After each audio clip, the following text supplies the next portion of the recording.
Hi everyone. I'm Samantha Madam Perry, and I'm a certified life coach. And I take the pleasure of working with different people from different walks of life. And I find it really rewarding to work with them. And I learn a lot of things about people, about myself, and people in general. So that is my passion in life. And today I wanted to talk about self image. So, a lot of people are into self development, improving themselves. And one of the things that comes up a lot is self love and self image. So, I put together a little bit of some notes to cover in terms of why is self image so important. So, in general, most people react to life. So, they tend to conform to the mold that is offered to them by the society. So, for example, this is not universal, but I'm saying to be successful in the corporate arena, you need to be able to be very confident and be vocal and always speak up and challenge new ideas and come up with new ideas and challenge people's theories at work. And yeah, so you kind of you put out of your comfort zone, which has its benefits as well. And for example, you'd see, like, I've seen in the past, like most of my friends, they have taken a hit. My female friends have taken a hit on their career, um, to so that to and given up work to look after the kids, and their husbands or their partners have continued to progress in their career. So they feel, some of them feel very unfulfilled. Some of them feel like, oh, I've given so much of myself, but this is what I have to do as a mother. Otherwise, I would be judged as not being a good mother. So this is us being reactive. This is us being reactive to life. So yeah, so many people believe that life happens to them, and they should live by whatever life throws at them. And by focusing on self-image, you take your power back, right? And you create your own reality, and you create your own identity, right? So, what are the ways to improve self image? One of the ways to test your self image and how you perceive yourself, um, when you say the word, for example, the sentence, I'm brilliant, right?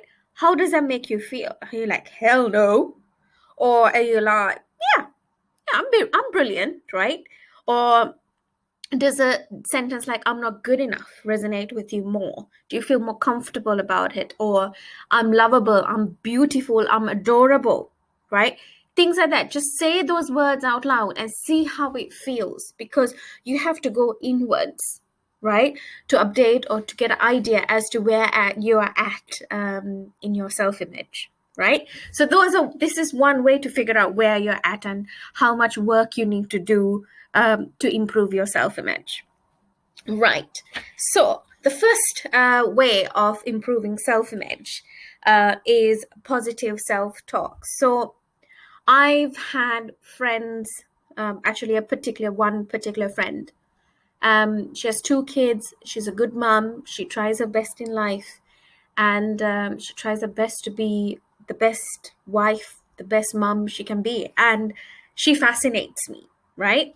And I went to visit her one weekend, and she was making her baby. She like had a 2 month baby at that time. Her daughter was 2 months, and she dropped her milk in the sink, and she said, "Oh, I'm so stupid."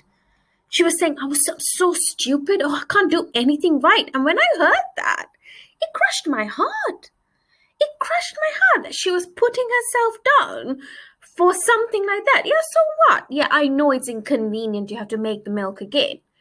But one of the questions I asked her was, if somebody told you you're so stupid and you're not a good mom, how would you feel? And she said, oh God, like, I'd hate it.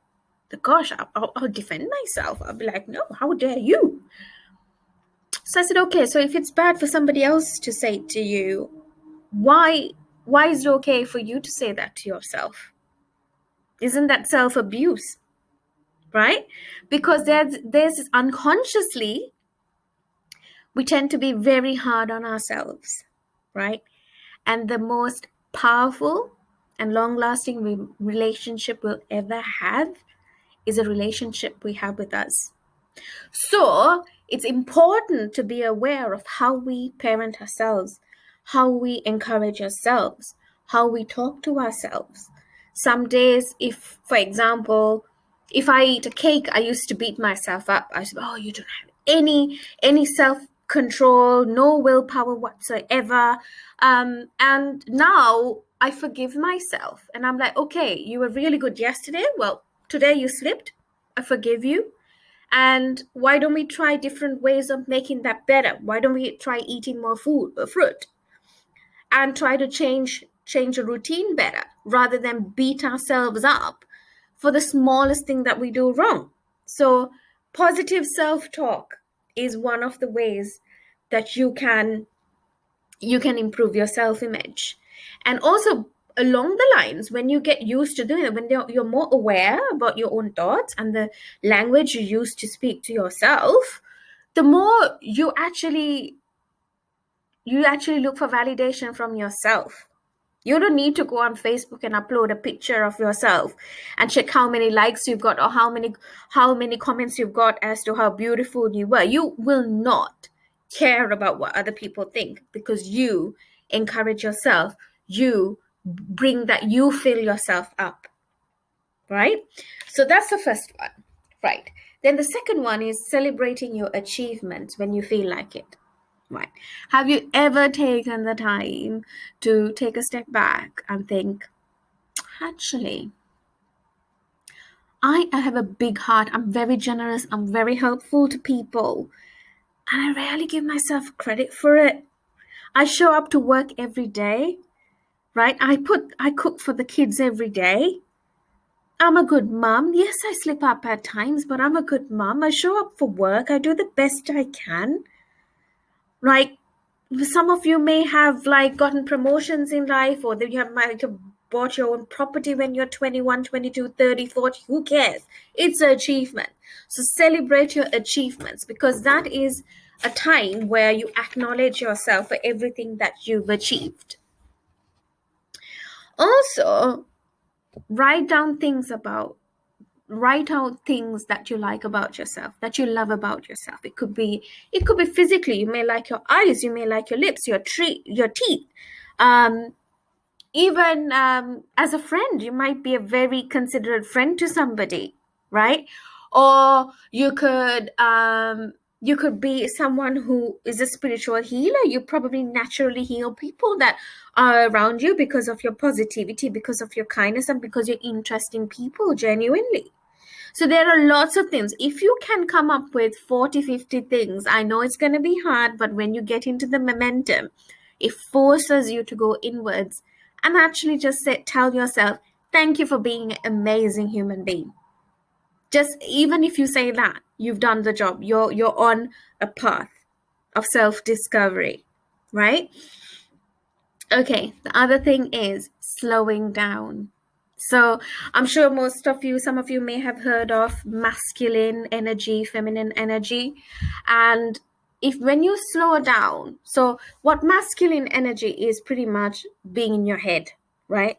Always on do mode, multitasking. While you're cooking, you're thinking, oh my God, I need to pick up the kids from school. I need to do my groceries. I need to drop off the car. It needs to be serviced.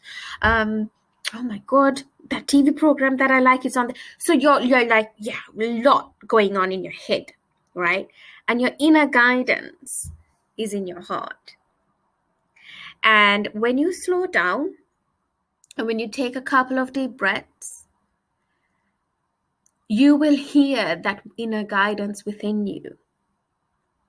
And that is very powerful. It's even more powerful than masculine energy, right? It calms you down. It helps you realize what makes you happy, what makes you tick, what makes you brighten up, and also what makes you afraid, fearful, what makes you nervous. It gives you that inner awareness of yourself, right? So those are the things I was going to share with you. Also on feminine energy, lots of people say, actually my coach always tells me this, is that inspirational ideas come to you when you're in your feminine, right? It could be going for a walk, it could be running yourself a lovely bubble bath, it could be you going to a coffee shop having a lovely coffee, it could be reading a book, it could be listening to lovely romantic music, it could be cooking. Some people find it therapeutic that when they cook they're like, wow, so that's what I wanted to share with you. And I'm going to share with you other tips and tools that I've learned from my course. And I hope you find this really, really useful. And if you like this video, please subscribe to the video, and I'll share more videos and everything that I've learned. I just want to give, and I want to make a difference in people's lives. Even if it's a small shift, even if it is that by watching this, somebody would just hug themselves or just look in the mirror and just say, thank you for being here. I love you. I've done my job. So thank you for listening. Goodbye.